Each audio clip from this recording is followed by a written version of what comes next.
Hello everyone, how are you all? I hope you are fine by the grace of God. Thank you for always supporting and watching Nagia cartoons. Today's episode is shared with us from South Africa, and it is a very powerful one. You are going to learn a lot from this episode, so stay with us till the end. In today's discussion, we will talk about why negative thoughts come into our minds and why they make us feel so restless and disturbed. Many times, we try our best to control these thoughts. We put in great effort to get rid of them and to free ourselves from their influence. But even after all these efforts, the problem continues.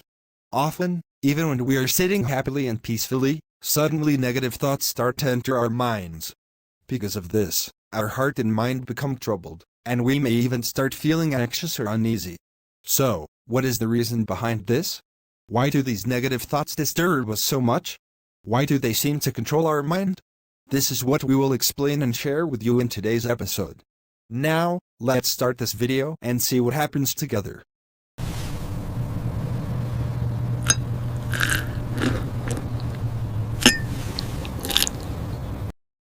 You know what, Mila? Today I finally spoke very clearly to my mother-in-law.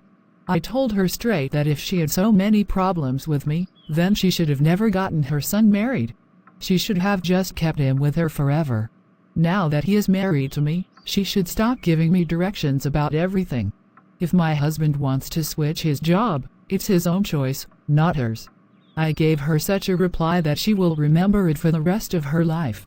Honestly, you did the right thing. Your mother-in-law has no right to interfere in your matters. It's your life with your husband, not hers. Sometimes people need to be shown their limits. Exactly. And I also told her that she always had problems with me from the very beginning. Now that I have become her son's wife, she will continue to find problems with me. I said, I cannot change myself just to please you.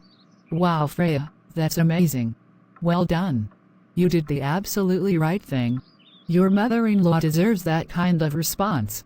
In fact, all her life she has only dealt with people who flatter her and agree with everything she says. But you are the only woman who gives her a direct answer to her face, and you handle every situation with so much confidence. You know my nature, Mila. I cannot tolerate wrong behavior from anyone, no matter who it is. I speak up immediately. Why should I be afraid of anyone? I fear no one, and that's exactly how it should be. And that's what makes you different. You never let people step over your dignity.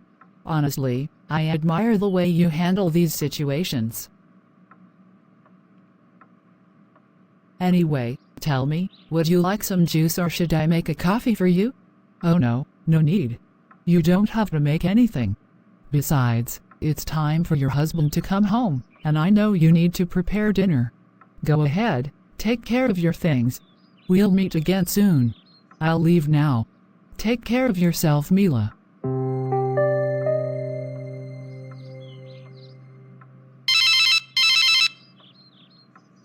My love, my wife Mila, I called you today to share a piece of very big news. It's such a wonderful news. At the moment you hear it, you'll feel like dancing with joy. Really? Now you've made me so curious. Please don't keep me waiting. Tell me quickly, what is this big news you called me for? Today, my boss gave me the happiest news of my career. My promotion has been approved.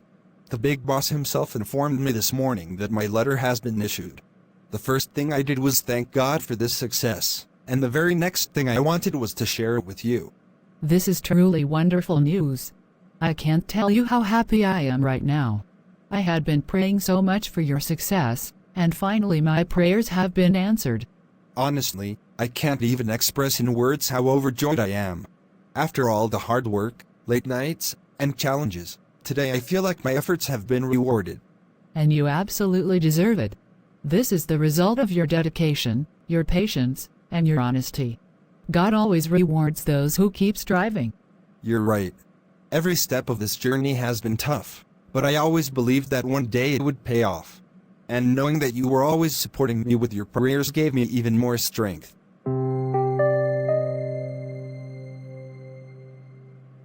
In just a little while, my husband will be home.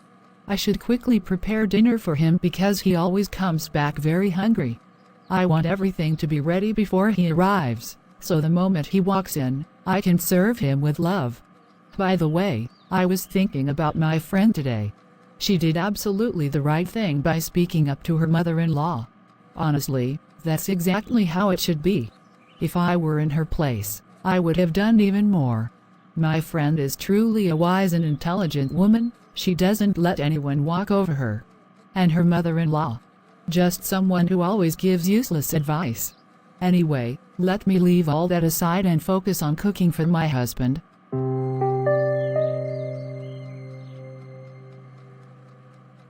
I was just waiting for you, my love. Dinner is ready, so come, let's eat together. Perfect, let's eat. I'm really very hungry today, Mila. So, tell me, do you have anything on your mind? Any updates? Honestly, the whole day I kept thinking about my friend Freya and her problems. I encouraged her a lot, gave her confidence, and motivated her. She told me how her mother-in-law keeps interfering between her and her husband. That sounds difficult. What did you tell her? I told her to draw a clear line with her mother-in-law. I said, make her understand once and for all, so she doesn't interfere in your married life. Honestly, I kept thinking about this all day, and I wanted to share it with you as soon as you came home. All right, but tell me one thing. Did you prepare dinner according to my taste? It smells really nice. And apart from this matter, don't you have anything else to discuss with me? No, truly, nothing else. My whole mind was occupied with my friend's issue today. I kept thinking how her mother-in-law even advises her husband about his job.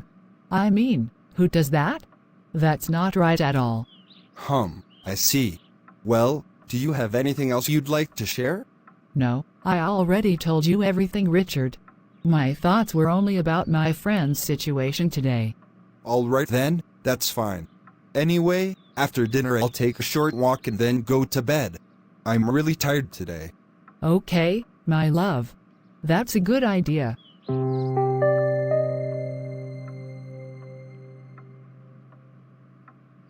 Mila, I invited you here today because I wanted to share some wonderful news with you.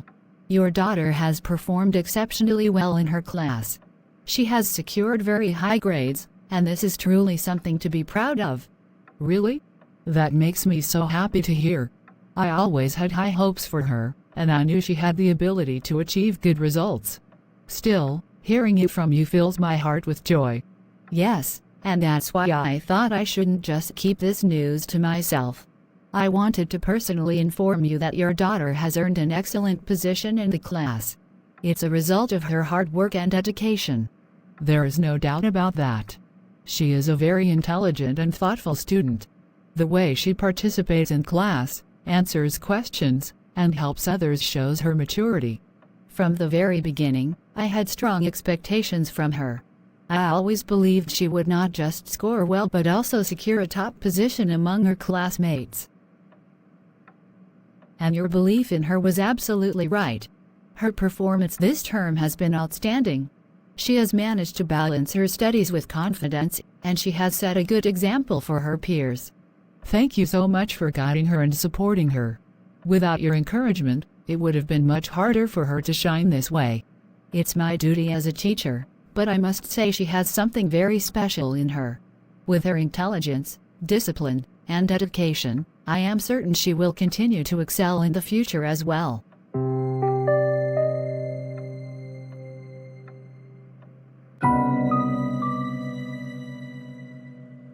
The moment I saw Emily here, anger started rising inside me.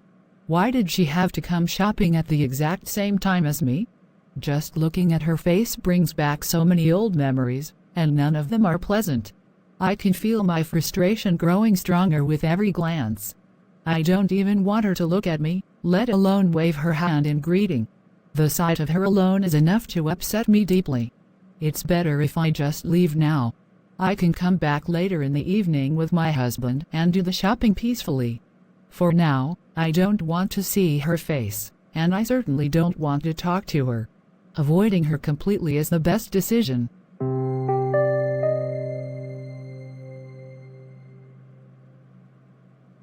Mila, when I called you this morning from the office, you told me you had gone to school. Tell me, how did the day go? What did her teacher say about her progress? I want to know everything. Richard, well, I went to the market this morning to do some shopping, and while I was there I saw Emily. The moment I saw her face, I felt so much anger. Old memories rushed back to me. I remembered how her husband cheated you in business. I could not forget that. I'm sorry you had to see her and relive all that. That must have been painful. Did you manage to finish your shopping, or did you come back early because of her? I couldn't shop at all. I stood there for 2 or 3 minutes, staring at her, hoping she would notice my face and understand how upset I was. But she didn't look my way, so I turned and came straight back home. I was too angry to stay. That's understandable. If it upset you so much, we can go together later and buy whatever you need. Don't keep stewing over it alone. Let me help. And what about our daughter? What did her teacher say? Don't let Emily steal your peace for the whole day. I just couldn't bear the sight of her today. Too many wounds opened up. All right, let's do that. Tomorrow after work I'll pick you up, and we'll go together. Try to rest now. I'll handle everything later.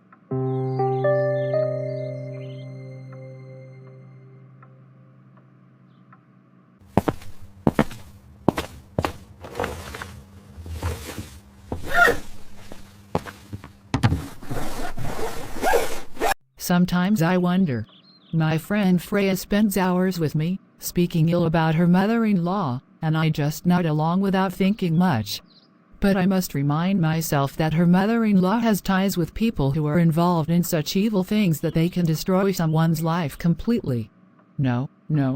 If she ever comes again and starts talking about her mother-in-law in front of me, I will only listen quietly, but I won't give her any reply. Just the thought of her taking my name to her mother-in-law gives me fear and anxiety. It feels like a storm building inside me. If she ever uses my name in her complaints, it could create a very big problem for me. And I know one thing, I cannot afford to make such a dangerous enemy.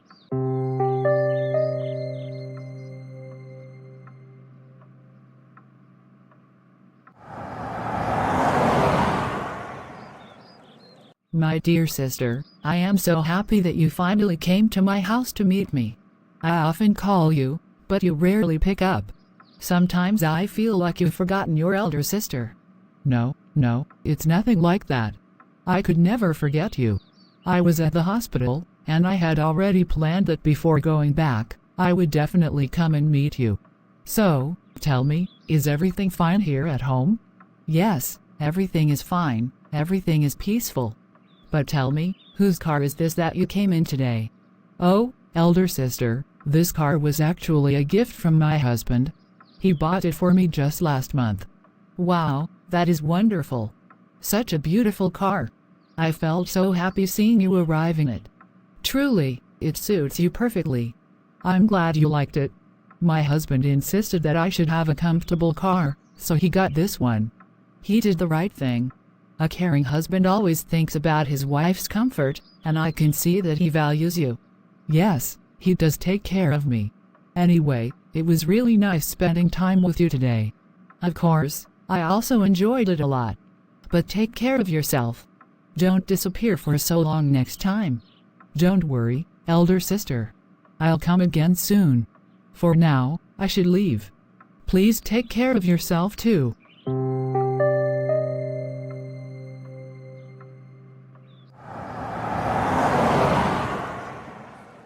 My sister truly has it better than me. She's so happy with her life. Just look at that beautiful car her husband bought her. Even though my husband just got a promotion, he still hasn't bought me anything special. I guess that's how life goes for me. What can I say? I'll keep living the way I always have to, even if it's not extravagant. But still, I must admit, my sister's car is absolutely amazing.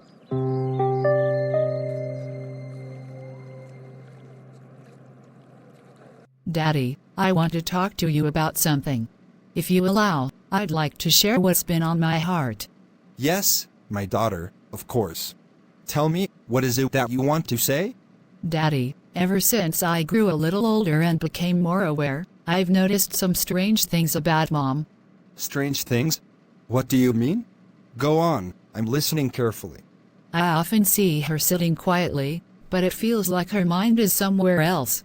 Even when someone talks to her, she listens, but her attention seems far away. I understand. Continue, my child. What else have you noticed? Many times I've seen Mom sitting alone, talking to herself. She asks herself questions and then answers them. Sometimes it feels like she's living in her own world. I see. And how does that make you feel? It worries me, Daddy. I feel like some kind of fear is always troubling her mind. She often recalls old memories and keeps repeating them again and again, as if she's stuck there. My daughter, I hear your concern. Don't worry for now. Go and rest. Tomorrow we will sit together and talk deeply about this matter.